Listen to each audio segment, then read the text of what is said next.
Criminal charges laid over Muriwai skydiving death. 4 years on from the Mosque attacks, how the victims are being remembered, and what's going on with the construction crunch as homeowners are left out to dry. Atamaria, I'm Shuri Knair, and these are the latest New Zealand Herald headlines. The aviation watchdog has filed criminal charges in connection with the death of a British skydiver who suffered a catastrophic mid-air collision before being blown more than a kilometre out to sea. Sarah Jane Bayram died on March 10 last year when a formation jump in the skies over Muriwai went horribly wrong. The Civil Aviation Authority confirmed yesterday it had filed 2 charges against Skydive Auckland Limited and 2 against the company's director, Tony Green. The most serious charges carry a maximum fine of $1.5 million for a company or $300,000 for an individual. An analysis of ram raid data shows the true number of offences per month is almost double what police first estimate. Vulnerabilities in the data have led to calls for the introduction of a ram raid offence code. Prime Minister Chris Hipkins said he'd asked police about whether a specific code was necessary, but claims police advised against the idea. However, he accepted better information on ram raids would be useful.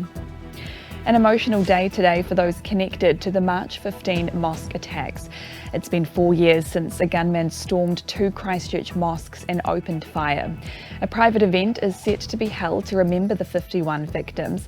It also marks the start of Unity Week, an initiative aimed at promoting events bringing societies together.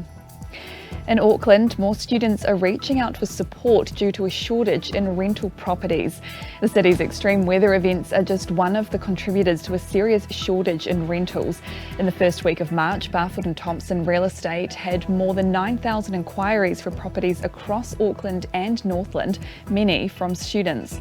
Auckland University Students Association President Alan Shaker says there's been an increase in the number of students returning to campus after COVID. See, we know our campus is full of not only international students but also domestic students who want to be closer to the CBD, might be looking for properties in and around the CBD area, and I think that can increase demand. And New Zealand's construction crunch may begin to snowball with more building businesses expected to fail.